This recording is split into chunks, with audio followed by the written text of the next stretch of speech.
For me, I think something maybe I'm interested in trying is a kind of work that is divorced from my identity. I have a very romanticized idea that I might one day work in a job where it doesn't consume every waking thought I have or structure every day of my life, which academia does. I have this fantasy of having more separation between the things I care about not being also the things that I do for money. So yeah, as I'm thinking about, what's next for me, I've had a lot of people be like, "Oh, you should do photography professionally." And that is terrifying to me. I would never want to do that. And it's hard to explain that, I think we're kind of encouraged to follow our passions, right? Like your passion is going to be the thing that makes you like an entrepreneur and kind of bit, and it's going to take you forward. And, part of me is really kind of rejecting that idea. I want my passions to be mine, and I don't want to mine them for work.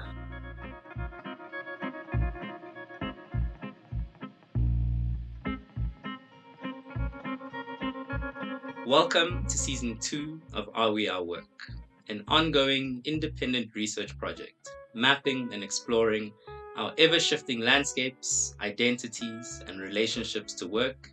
We are your co hosts. I am Gimo Busielo. And I am Nadia Patel. Season 2 is centered around questions of love, relationships, and work. The complexities of doing what you love and loving what you do, and sometimes not. Researcher Tiffany Ibrahim has been in conversation with a range of practitioners about their relationships to love, to each other, and to work.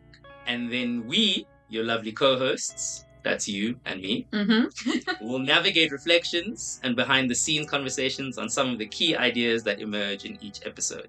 I'm looking forward to it. So, who do we have? What are we talking about today? Today's episode is titled Love Photography, and we happen to have two photographers taking us through their experience, I guess, of love, time, and memory through the lens of photography. I like what you did there. That was really nice. Thank you. In this episode, Tiffany sat with Kwena Chokoe, who is an independent photographer and actress, as well as Dr. Dinat, a lecturer in the literature department at the University of British Columbia. So Kwena and Deena discuss their respective philosophies or approaches to photography. This episode is a pretty wild ride. It asks us to stretch our perceptions of time and lean into the elasticity of memory. It's also interesting thinking about time and memory and time-space continuum because it's one of the few episodes where Tiffany wasn't in the same room. Yes, I was just about to say. With all her guests. Yeah, so this is also happening in 2 different time zones. One in studio, one online. Right, Deena all the way in Vancouver, Canada. And also forces us as listeners and co-hosts to sit with the imperfection that naturally brings. We're about to dive in. Please do stay tuned at the end of the episode where myself and Tiffany will give you some behind the scenes reflections. Cool. That's good. Okay, let's go.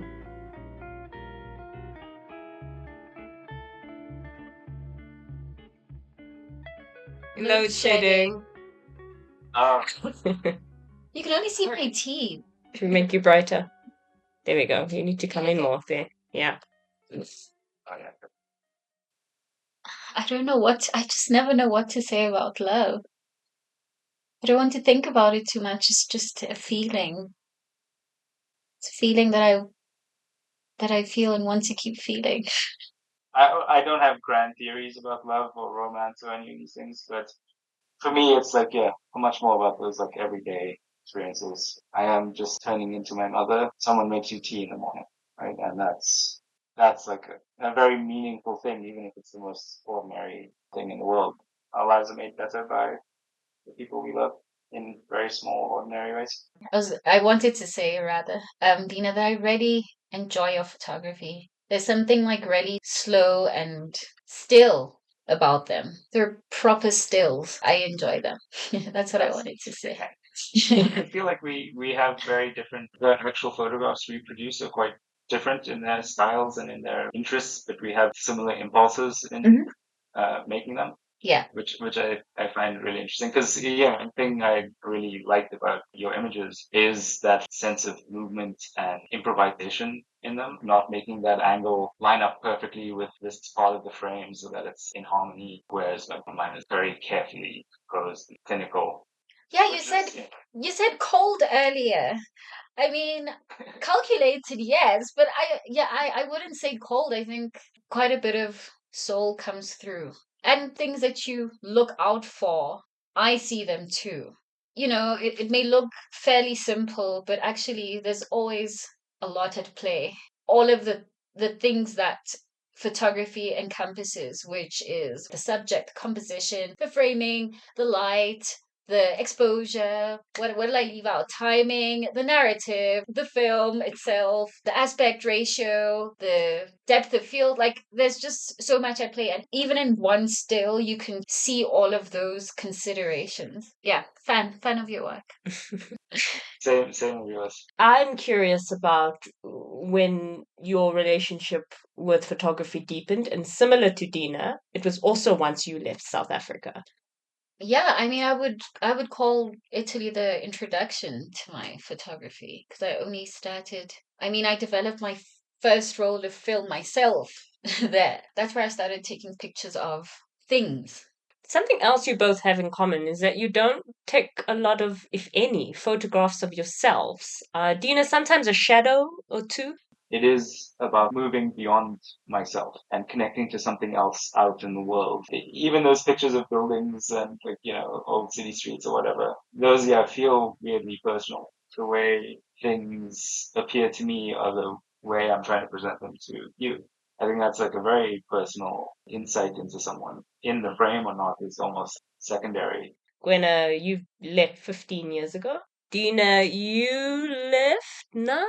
9 years ago, possibly. It's a long time, and you've still maintained your connection with this place for as long as you've been away. I'm from Johannesburg. That doesn't change. It doesn't matter where I am. I'm from here. The way I am in the world right now has been shaped by my being from here. Is it a patriotism? No, patriotism. No, don't say that. Ew.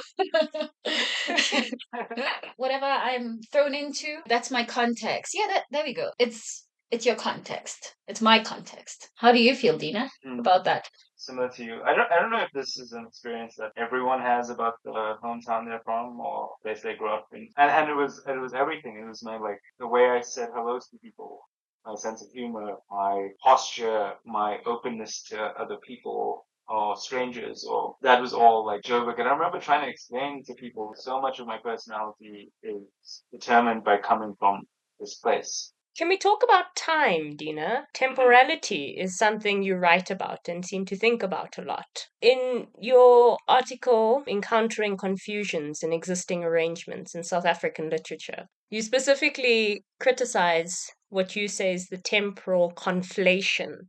Yeah, so I mean, I think this hopefully ties together some of the threads we've been working through, our relationship to work and the demands of perfection and the office, which are demands of our time, right? And that structure our time. We talk about the 9 to 5. We talk about what it is we're expected to produce within a specific kind of span of time in our lives. And then that is what structures production of the nation, that structures the production capital. All of these like big determining forces of our lives attempt to impose on us like this experience of time. We work in an office together. We work in an economy together. We have the same experience of time. And for me, literature and photography both make different claims on time. You have a different experience of moving through time.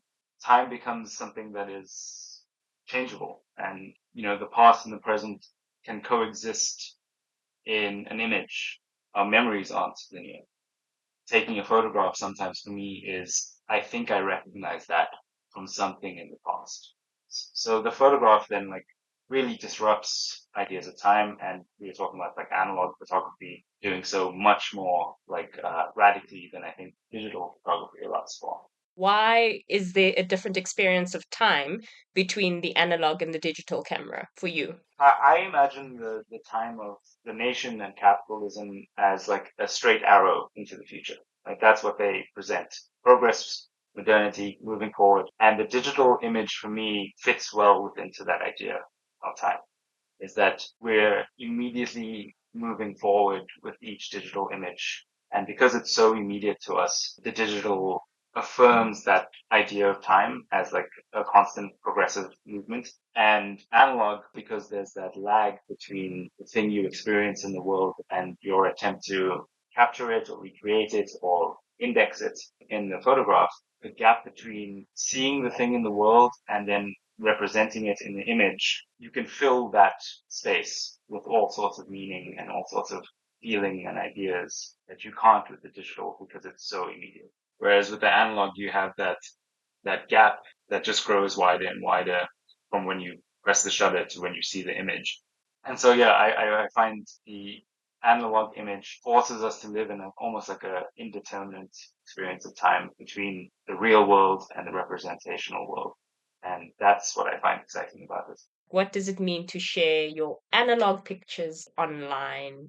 I'm not sharing a lot of my work online, but I think that comes and goes. The way social media algorithms work mean that like unless you're constantly plugged into what kind of content you have to share and what kind of markers it has to have, it's unlikely to be seen by many people anyway. It's easier to like not play the game than play the game and lose in a way.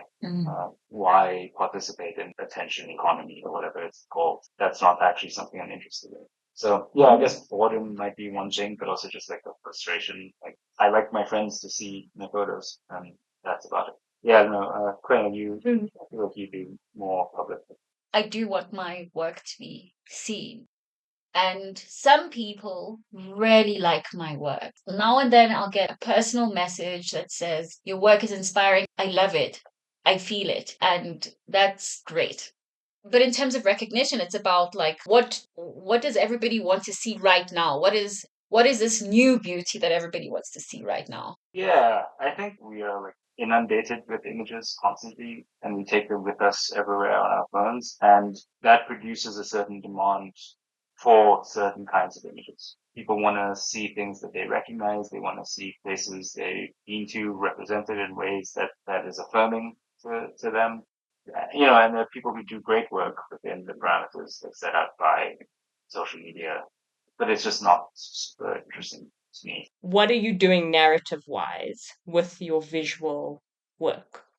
I think there is a narrative somewhat. Here's a way of looking at the world. And it's my point of view. Maybe there's a story in that. Maybe I'm not saying anything in particular, but here's a pattern and it's happened like a few times. So it's up to you. The one time I have kind of put together a narrative body of work, which was a zine I published with a friend of mine. It was both of us looking backwards at work that we had already compiled and seeing, as Kwena was saying, oh, you have a series of connections here, or you were clearly like working through some idea, so you kept taking the same kind of photograph over and over again, slight variations. And from that experience of like looking at a collection of things, I then was able to put together a narrative of what I was searching for or what I was like trying to work out at that time. But while I was taking those photos, there was no like overarching idea of where they were going or what they were adding to. And that means maybe I'll only ever produce a body of work or like a project every 10 years or something. You spend some time with it and you draw those lines between things, and the narrative can come later if it comes at all. But sometimes it doesn't. Is it ever exactly as you imagined? No, No. but that's the joy of it. Yeah. I find that idea that it's always different is absolutely the appeal for me. And often, yeah, that like confirms something that, oh yeah, I felt something was interesting or something was remarkable or something was spoke to me. Sometimes I don't know why. And then you see it and it's like, oh yeah, like I can put myself back in that headspace, so I can relive that feeling, but it's not the exact same feeling. It's not a perfect representation. And I think that's the kind of like thing that excites me, even if the photo is not a great photo. Yeah. Is it like what you imagine? No, it never is. it always surprises me. Like sometimes I'm happy and sometimes it comes out worse. But actually most of the time it comes out better because it's different from what I imagined.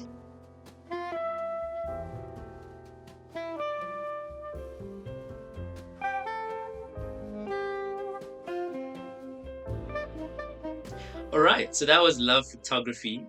Can we talk a little bit about the title? Right, A sure. little bit. Because I actually, when I first read it, I thought it was love and photography.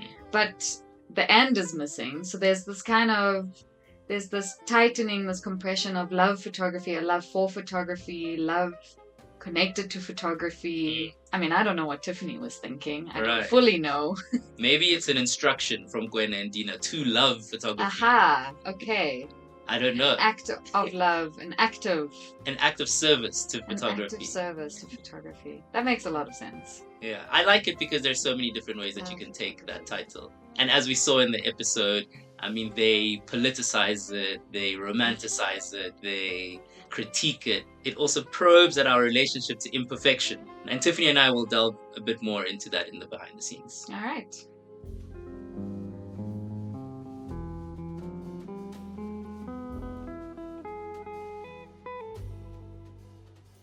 What I like about this episode is that I just think it's such an interesting segue into the conversation of sound, because Dina's voice could be deemed bad quality sound. His voice is clearly a distant and digitalized one, but Kwena and mine can't be. You get both worlds. You get bad sound with good sound.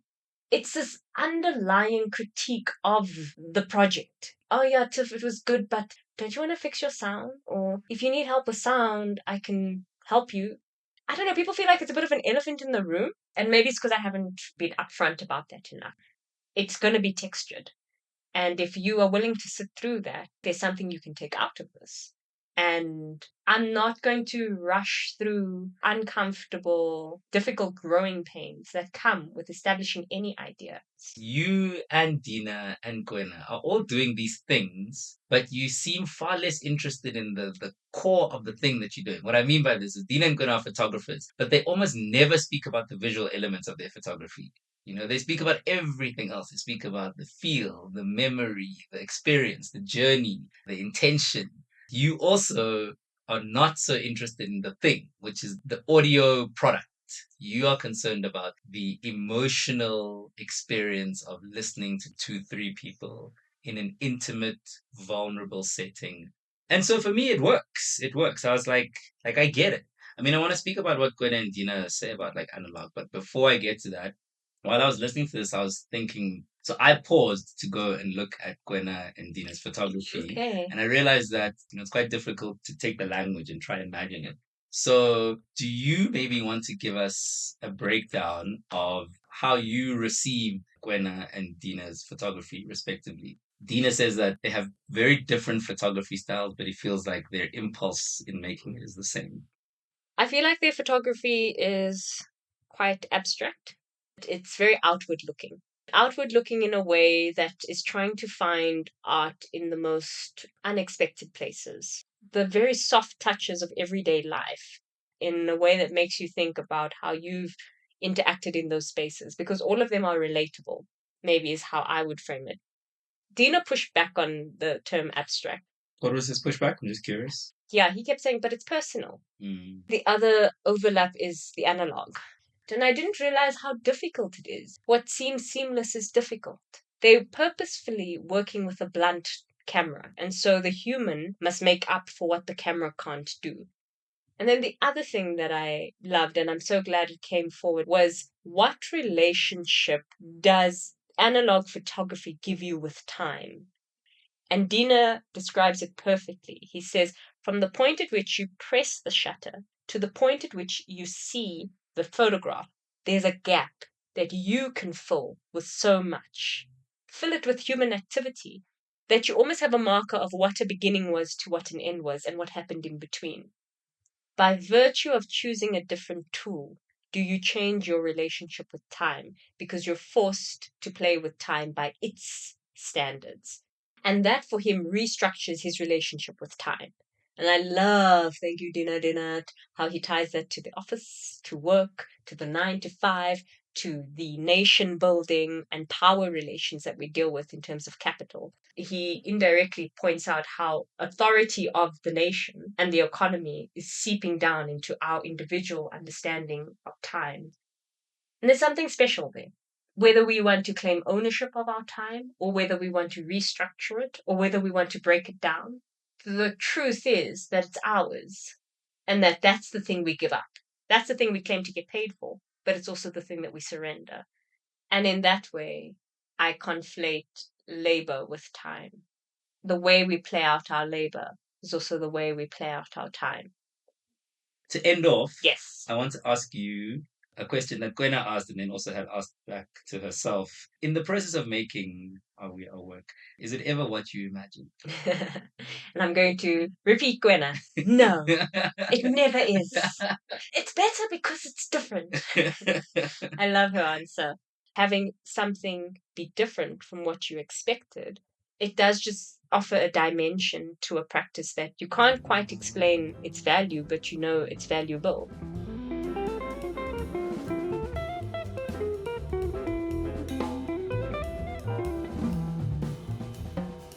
Okay.